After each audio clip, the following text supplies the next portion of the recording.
Hello दोस्तों, आप सभी का स्वागत है आपके अपने यूट्यूब चैनल लक्ष्य बीपीएससी में। तो चलिए दोस्तों, कैसे हैं आप सभी। आई होप कि आप लोग मस्त होंगे और अपनी तैयारी भी ज़बरदस्त तरीके से कर रहे होंगे। तो चलिए, आज का जो हमारा वीडियो है काफ़ी इंपॉर्टेंट है। आज हम लोग जानेंगे धातु और अधातु के भौतिक गुणों में क्या अंतर होता है। इससे जो है अब 10th क्लास के बच्चों के लिए काफ़ी इंपॉर्टेंट है और वनडे एग्जाम और कॉम्पिटेटिव एग्जाम के लिए तो और महत्वपूर्ण है, क्योंकि इससे ऑब्जेक्टिव क्वेश्चन बहुत ज़्यादा पूछते हैं धातु अधातु से। तो चलिए, आज का बहुत प्यारा सा टॉपिक है और हम लोग आसानी तरीके से एकदम आसान भाषा में हम लोग समझेंगे धातु और अधातु के भौतिक गुणों में अंतर। तो चलिए क्लास को स्टार्ट करते हैं एक प्यारे से शायरी के साथ। तो देखिए, जब मंजिल करीब हो तो मेहनत ज़बरदस्त करना, जब मंजिल करीब हो तो मेहनत ज़बरदस्त करना, जीत मिलेगी ज़रूर, बस तुम अपने पढ़ाई में व्यस्त रहना। जीत जरूर मिलेगी, बस अपने पढ़ाई में व्यस्त रहना है। तो चलिए हम लोग भी अपने क्लास को स्टार्ट करते हैं। तो देखिए, हम लोग जानेंगे तो एक तरफ लिखते हैं धातु, लिखते हैं एक तरफ धातु। हमारा आज का टॉपिक क्या है? धातु एवं अधातु, अधातु के भौतिक गुण, भौतिक गुण। आज हम लोग जानेंगे धातु अधातु के बारे में, उसके भौतिक गुणों के बारे में और दोनों के अंतर के बारे में। तो देखिए, एक तरफ हम लोग धातु को लेके चलते हैं मेटल्स, और एक तरफ हम लोग लिख के चलते हैं धातु और अधातु नॉन मेटल्स। चलिए ध्यान से देखिए, धातु किसे कहते हैं, अधातु किसे कहते हैं। देखिए, धातु की कोई स्पेशल परिभाषा नहीं होती है। धातु के जो गुण होते हैं वही उसकी परिभाषा है, वही उसका डिफिनेशन है। तो करीब हम लोग जो है 8-9 धातु और अधातु के गुणों को जानेंगे और वहीं उसका परिभाषा भी है और वहीं उसके वनडे एग्जाम के लिए इसके क्वेश्चन भी बन करके आएंगे वही गुण से। तो चलिए, सबसे पहले हम लोग जानते हैं धातु के बारे में। तो देखिए, धातुओं का जो धातु जो होते हैं उनके परमाणुओं के बाहरी कक्ष में, उनके परमाणुओं के बाहरी कक्ष में 1 या 2 या 3 संयोजी इलेक्ट्रॉन्स होते हैं। धातुओं के परमाणुओं के बाहरी कक्ष में या तो 1 या तो 2 या तो 3 संयोजी इलेक्ट्रॉन्स होते हैं। ये क्या खेला है, ध्यान से समझिएगा। मान लीजिए हमने एक धातु ले लिया, मान लीजिए सोडियम ले लिया, ठीक। सोडियम की परमाणु संख्या 11 होता है। तो जब हम लोग इसका इलेक्ट्रॉनिक विन्यास निकालेंगे, तो जब हम इसको सजाएंगे, इसकी परमाणु संरचना बनाएंगे, तो देखिए बीच में होता है प्रोटॉन और न्यूट्रॉन नाभिक में। उसके बाद 2 इलेक्ट्रॉन रखा जाता है, उसके बाद 8 इलेक्ट्रॉन रखते हैं और उसके बाद देखिए कि 1 से 8 के बीच में कितना अट सकता है। तो देखिए 8 2 10 और 1 इलेक्ट्रॉन इसको सजाना है तो 1 को हम बाहरी कक्षा में रख देंगे। तो जब बाहरी कक्षा में जितने इलेक्ट्रॉन्स होते हैं, किसी भी परमाणु के बाहरी कक्षा में जितने इलेक्ट्रॉन्स होते हैं उन इलेक्ट्रॉन्स की संख्या ही क्या कहलाती है? संयोजी इलेक्ट्रॉन्स। क्या कहलाती है? संयोजी इलेक्ट्रॉन्स। संयोजी इलेक्ट्रॉन। आई बात समझ में कि संयोजी इलेक्ट्रॉन्स किसे कहते हैं? तो किसी भी परमाणु के बाहरी कक्ष में जितने इलेक्ट्रॉन्स होते हैं उन इलेक्ट्रॉन्स की संख्या को हम लोग क्या कहते हैं? संयोजी इलेक्ट्रॉन्स। तो जो धातु होते हैं, धातु, इन धातु वाले धातुओं के परमाणुओं के बाहरी कक्ष में या तो 1 या तो 2 या तो 3 संयोजी इलेक्ट्रॉन्स होते हैं। पहला गुण कि धातुओं के बाहरी कक्ष में या तो 1 या तो 2 या तो 3 संयोजी इलेक्ट्रॉन्स होते हैं।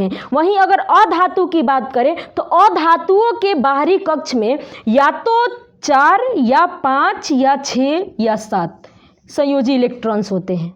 धातुओं में 1 या 2 या 3 और अधातुओं में 4 5 6 7। मान लीजिए कि ऐसा कोई परमाणु है जिसके बाहरी कक्ष में 3 इलेक्ट्रॉन्स है, ठीक, जिसके परमाणुओं के बाहरी कक्ष में 3 इलेक्ट्रॉन्स है। अगर पूछा जाएगा कि बताइए, ऐसे परमाणु संरचना दे करके पूछा जाएगा, बताइए ये परमाणु जो संरचना बनाया गया है वो तत्व धातु है कि अधातु है, तो आप संयोजी इलेक्ट्रॉन्स की संख्या देखकर बता सकते हैं कि ये धातु है कि अधातु है। जब 3 है या यहाँ पे 2 रहेगा या यहाँ पे 1 रहेगा तो ये तत्व धातु हो जाएगा। अगर यहाँ पे 4 रहेगा या 5 रहेगा या 6 रहेगा या 7 रहेगा तो ये तत्व क्या हो जाएगा? अधातु। तो पहली विशेषता के रूप में हम लोग क्या जानते हैं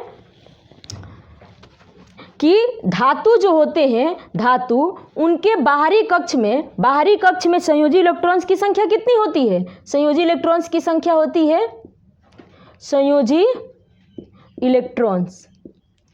इलेक्ट्रॉन की संख्या कितनी होती है? या तो 1 या तो 2 या 3। और वहीं अगर हम अधातु की बात करें, अधातु में संयोजी इलेक्ट्रॉन्स की संख्या कितनी होती है? संयोजी इलेक्ट्रॉन्स बस आप लोग सुनते जाइए दोस्तों, बस सुनते जाइए। आप जब क्लास खत्म होगा तो आपको पता चलेगा कि पूरा का पूरा आपको याद हो गया है। 4, 5, 6 और 7, 8 क्यों नहीं? क्योंकि 8 अगर कोई भी परमाणु होता है वो अपना अष्टक पूरा करने के लिए, अष्टक का नियम होता है कि कोई भी परमाणु स्थिर होने के लिए उसके बाहरी कक्ष में 8 इलेक्ट्रॉन रहना जरूरी होता है, उसे अष्टक नियम कहते हैं। तो कोई भी तत्व के अगर बाहरी कक्षा में 8 इलेक्ट्रॉन्स हो जाते हैं तो उस 8 इलेक्ट्रॉन्स वालों को हम लोग क्या कहते हैं, चाहे वो धातु हो या धातु हो, वो स्थिर हो गया। तो इसलिए हम लोग 8 को नहीं लेते हैं। ये 1, 2, 3 और 4, 5, 6, 7 तो पहली भी भौतिक गुण हो गया। दूसरा भौतिक गुण की बात करते हैं तो देखिए धातु जो होते हैं, धातु वो विद्युत धनात्मक होते हैं, विद्युत धनात्मक होते हैं। इसका क्या लॉजिक है? तो ये जो होते बता रहे अभी हम कि देखिए विद्युत धनात्मक होते हैं, विद्युत धनात्मक होते हैं, धनात्मक। और ये जो होते हैं भाई साहब वो विद्युत ऋणात्मक होते हैं, विद्युत ऋणात्मक होते हैं। देखिए धातु जो होते हैं ना वो इलेक्ट्रॉन्स का त्याग करते हैं, और जब वो इलेक्ट्रॉन्स का त्याग करते हैं तो उन पर प्लस चार्ज चढ़ता है और वो धनात्मक हो जाते हैं, उन पर धनात्मक आयन हो जाता है। तो उसी को हम लोग कहते हैं कि ये विद्युत धनात्मक होता है। इसका कहने का मतलब है कि धातु जो होते हैं वो इलेक्ट्रॉन्स त्यागते हैं, और ऋणात्मक कहने का मतलब है कि अधातु जो है वो इलेक्ट्रॉन्स ग्रहण करते हैं। केमिस्ट्री में अगर कोई तत्व अपने स्टॉक पूरा करने के लिए इलेक्ट्रॉन्स को लेता है तो लेने वाले पर माइनस चार्ज चढ़ जाता है और देने वाले पर प्लस, क्योंकि जो धनी रहेगा वही तो देगा। तो धनी रहेगा वो इलेक्ट्रॉन्स दे देता है तो उस पर धन चढ़ जाता है, यानी कि धन आवेश हो जाता है, धनात्मक हो जाता है, विद्युत धनात्मक हो जाता है। जैसे देखिए आप यहाँ पे समझ सकते हैं कि देखिए सोडियम है, सोडियम से ही समझते हैं, सोडियम का 11 है। इसके बाहरी कक्ष अगर इसको हम सजाएंगे ऐसे करके तो इसमें प्रोटॉन न्यूट्रॉन्स हो गया, नाभिक में फिर 2 फिर 8 और बाहरी कक्ष में इसका 1 इलेक्ट्रॉन से। अब जरा सोचिए दोस्तों कि किसी भी परमाणु को स्थिर होने के लिए 8 इलेक्ट्रॉन्स चाहिए उसके बाहरी कक्षा में। अब इसके पास या तो 7 ये इलेक्ट्रॉन्स को लेगा या 1 को त्याग देगा। अगर 1 को ये दे देगा तो इसका ये वाला ऊपरी संरचना खत्म हो जाएगी, 1 को अगर ये दे देगा तो इसकी ऊपरी संरचना ये खत्म हो जाएगी और बच्चा इसका बाहरी सेल, अब बाहरी कक्षा अब ये हो जाएगा और इसके बाहरी कक्षा में 8 इलेक्ट्रॉन हो जाएंगे तो ये न्यूट्रल हो जाएगा, स्थिर हो जाएगा। अब मान लीजिए अगर 7 इसको लेना पड़ेगा, 7 लेगा तब तो ये हो जाएगा, इसके पास 8 इलेक्ट्रॉन्स होंगे ना। तो देखिए समझदार होता है धातु, सोचता है कि मान लीजिए हम 1 इलेक्ट्रॉन्स देना मेरे लिए आसान है, क्योंकि 7 इलेक्ट्रॉन्स लेने के लिए 7 बार ऊर्जा चाहिए, 7 बार उसको मेहनत करना पड़ेगा, 7 गुना एनर्जी इसको चाहिए लेने के लिए। अगर देना है 1 तो आसानी से दे सकता है। तो ये धातु जो है वो देना जरूरी समझता है, तो ये इलेक्ट्रॉन्स को त्याग देता है, किसी दूसरे परमाणु को दे देता है अपना इलेक्ट्रॉन्स, और इसके बाहरी कक्ष में कितने इलेक्ट्रॉन्स हो जाते हैं? 8। आइए स्थिर हो जाता है। तो ये जो अपना इलेक्ट्रॉन्स देता है धातु, तो धातु जो होते हैं ना वो इलेक्ट्रॉन्स का त्याग करते हैं, इसीलिए वो विद्युत धनात्मक होते हैं। आई बात समझ में? तो देखिए जो धातु जितने इलेक्ट्रॉन्स देता है या जो अधातु जितने इलेक्ट्रॉन्स लेते हैं, ये धातु का लेना और इलेक्ट्रॉन्स का लेने देने का जो संख्या होती है वही संयोजकता कहलाती है। जैसे सोडियम जो है उसने अपना 1 इलेक्ट्रॉन्स दे दिया तो संयोजकता सोडियम की कितनी हो जाएगी? +1। आई बात समझ में?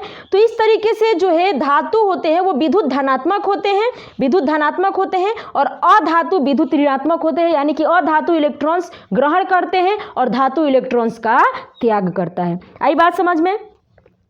तीसरा अगर हम बात करते हैं, तीसरा इसकी विशेषता, तो धातुओं में, धातु जो होते हैं आघात वर्धनीयता एवं तन्यता का गुण पाया जाता है। धातुओं में आघात वर्धनीयता, आघात वर्धनीयता, आघात वर्धनीयता एवं तन्यता, धातुओं में आघात वर्धनीयता एवं तन्यता का गुण पाया जाता है। इसका मतलब क्या होता है, ध्यान समझिएगा कि आघात वर्धनीयता कहने का मतलब है कि धातुओं को पीट पीट कर पतली चादर बनाई जा सकती है। तो धातुओं की इस गुण को हम लोग कहते हैं आघात वर्धनीयता।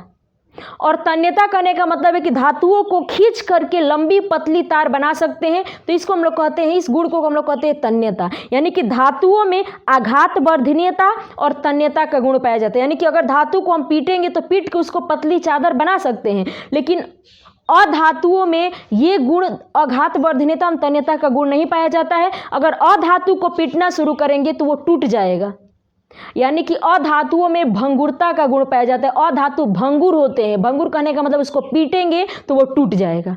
आई बात समझ में। लेकिन धातु जो होते हैं वो आघात वर्धनीय तन्य होते हैं, इनको पीट पीट कर पतली चादर बना सकते हैं। और इसीलिए धातु का उपयोग हम लोग अपने बहुत सारे वस्तु बनाने के लिए करते हैं। जैसे अभी जो रूम जो कराकट बनते हैं उसमें भी उपयोग होता है, ट्रेन की जो डब्बे बनते हैं, हवा, बहुत सारी चीज़ें धातु से बनाई जाती है। यहाँ तक कीजिए कि धातु के बिना तो जीवन ही संभव नहीं है कि नहीं। तो धातु की इसी गुण की वजह से धातु इतना उपयोगी हो जाता है कि धातु में आघात वर्धनीयता एवं तन्यता का गुण पाया जाता है। तो ये जितने भी वायर्स बनते हैं, जितने भी तार्स बनते हैं, विद्युत तार बनते हैं, वो सब के सब धातुओं के बने होते हैं। तो धातु के बिना क्या हो जाता है, जिंदगी अधूरी सी हो जाती है। आई बात समझ में। तो वही है कि धातुओं में आघात वर्धनीयता एवं तन्यता का गुण पाया जाता है और अधातुओं में आघात वर्धनीयता एवं तन्यता का गुण नहीं पाया जाता है। अधातुओं में आघात वर्धनीयता एवं तन्यता का गुण नहीं पाया जाता है। इसमें क्या पाया जाता है, भंगुरता। इसको पीटने पर यह टूट जाता है, इसमें भंगुरता का गुण पाया जाता है। आई बात समझ में। यानी कि इसको पीट के हम चादर बना सकते हैं, तार बना सकते हैं, लेकिन इसका उपयोग हम लोग ये सब चीज़ों बनाने में नहीं कर सकते हैं। आई बात समझ में। अगली अगर हम भौतिक गुण की बात करें 4 नंबर पे, तो जो धातु होते हैं इसका द्रव्यणांक और क्वथनांक, ये क्या चीज़ है, इस किस प्राणी का नाम है, किस चिड़िया का नाम है, अभी हम बताते हैं। पहले समझ लीजिए कि धातुओं का द्रव्यणांक और क्वथनांक उच्च होता है और अधातुओं का द्रव्यणांक और क्वथनांक निम्न होता है। धातुओं का द्रव्यणांक और क्वथनांक उच्च होता है और अधातुओं का द्रव्यणांक और क्वथनांक निम्न होता है। ये एक विशेषता है। द्रव्यणांक क्या होते हैं हम बताते हैं, समझिएगा कि धातुओं का द्रव्यणांक एवं क्वथनांक ऊंच होता है और अधातुओं का द्रव्यणांक और क्वथनांक एवं क्वथनांक निम्न होता है। क्या होता है, निम्न होता है। धातुओं के द्रव्यणांक और क्वथनांक उच्च होता है, अधातुओं का निम्न होता है। द्रव्यणांक क्या होते हैं, वह न्यूनतम तापमान जिस पर कोई भी पदार्थ पिघलना शुरू कर देता है, द्रव अवस्था में आने लगता है, तो उस तापमान को द्रव्यणांक कहते हैं। और वह न्यूनतम तापमान जिस पर कोई पदार्थ उबल करके वाष्प गैस के रूप में बदलने लगता है, तो उस तापमान को हम लोग कहते हैं क्वथनांक। तो द्रव्यणांक और क्वथनांक एक तापमान होता है। द्रव्यणांक वह न्यूनतम तापमान होता है जिस पर कोई पदार्थ पिघलना शुरू करता है, द्रव अवस्था में आता है कोई ठोस, और क्वथनांक वह न्यूनतम तापमान होता है जिस पर कोई द्रव पदार्थ गैस में बदलने लगता है खोल करके, तो उस तापमान को हम लोग कहते हैं क्वथनांक। आई बात समझ में। तो जो द्रव्यणांक और क्वथनांक, धातुओं का जो द्रव्यणांक और क्वथनांक होता है वो काफ़ी ऊंच होता है। धातु जल्दी नहीं पिघलते हैं क्योंकि उनको पिघलाने के लिए भी ज़्यादा तापमान चाहिए और खौलाने के लिए तो और ज़्यादा तापमान चाहिए, जबकि अधातुओं का द्रव्यणांक और क्वथनांक निम्न होता है। आई बात समझ में। देखिए द्रव्यणांक और क्वथनांक के मतलब समझ में आ गया आपको कि वह न्यूनतम तापमान जिस पर कोई ठोस द्रव में बदलने लगता है और वह न्यूनतम तापमान जिस पर कोई द्रव गैस में बदलने लगता है, ये क्वथनांक कहलाता है, और द्रव में बदलता है तो उसे द्रव्यणांक कहते हैं। तो ये दोनों एक तापमान होता है। अगली अगर हम विशेषता की बात करते हैं तो धातु जो होते हैं सुचालक होते हैं।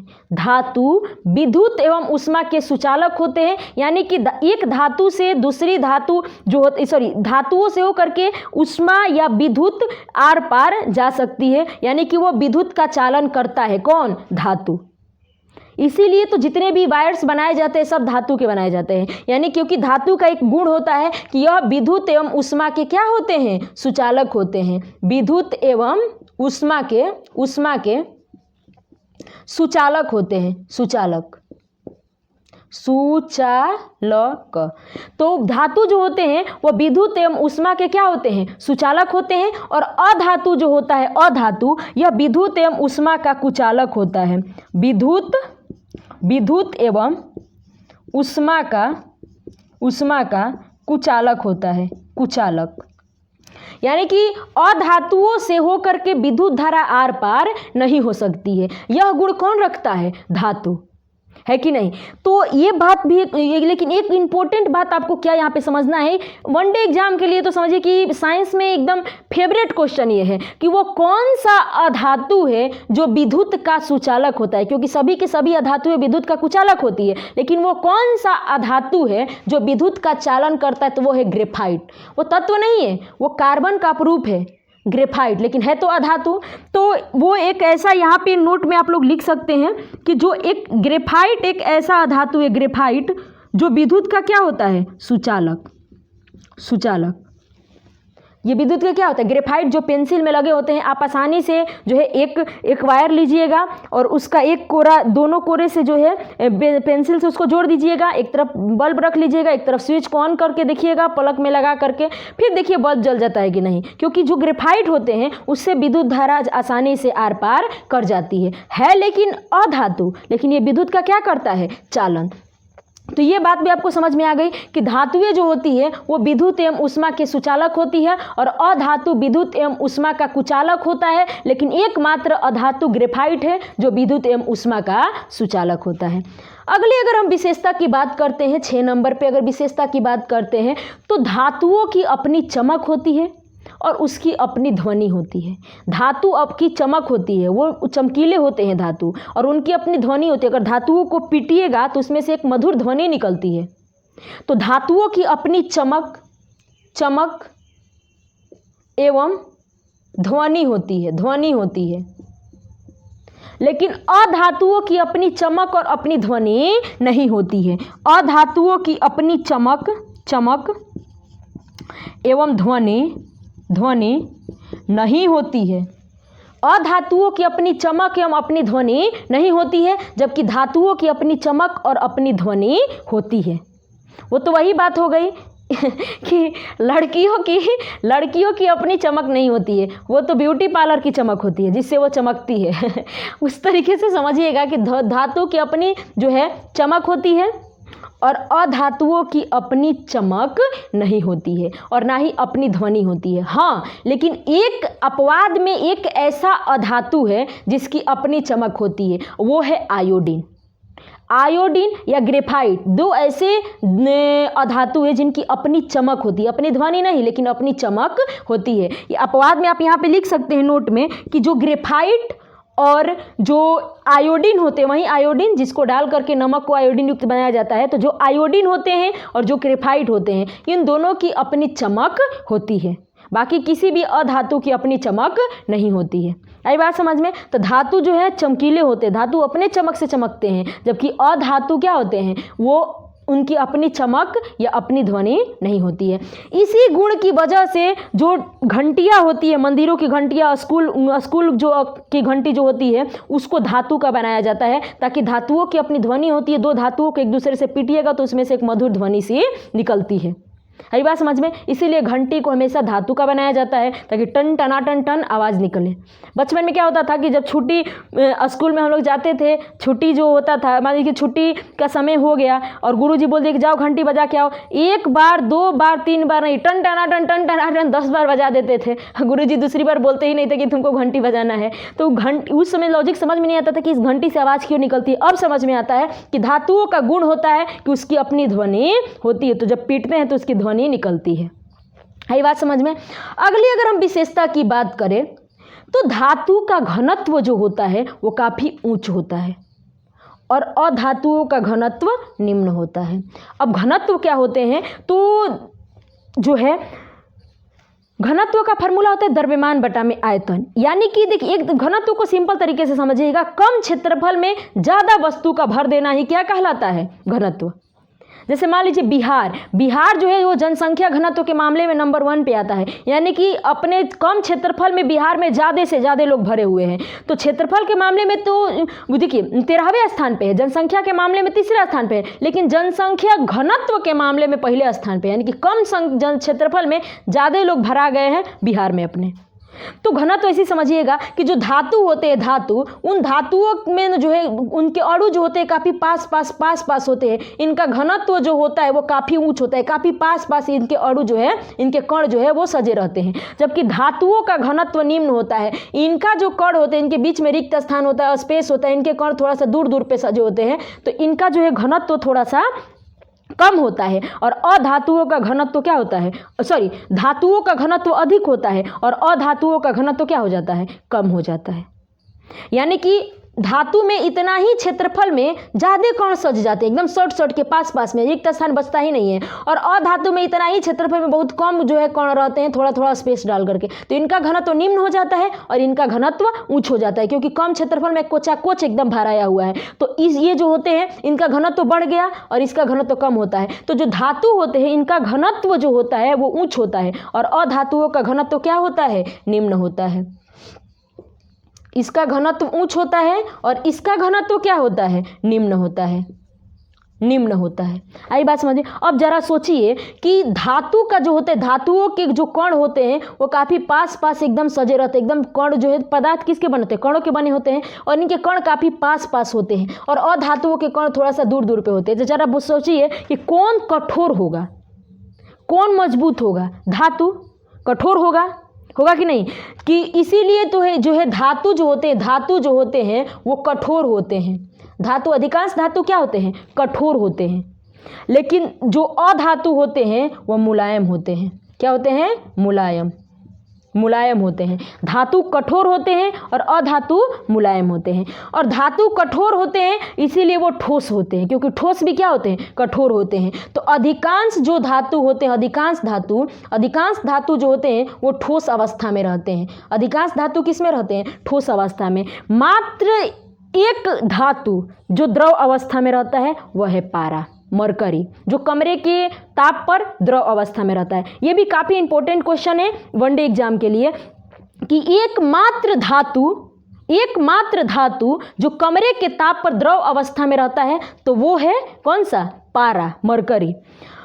अब जरा देखिए कि ये जो हमारा अधातु है ये बेचारा तीनों अवस्था में रहता है। ये ठोस अवस्था में भी पाया जाता है, द्रव अवस्था में भी पाया जाता है, गैस अवस्था में भी पाया जाता है। यानी कि ये पदार्थ की तीनों अवस्था में रहता है। ये ठोस में भी रहता है, ये द्रव में भी रहता है और गैस के रूप में भी रहता है। आई बात समझ में। तो यहाँ पे भी क्वेश्चन पूछता है कि एकमात्र अधातु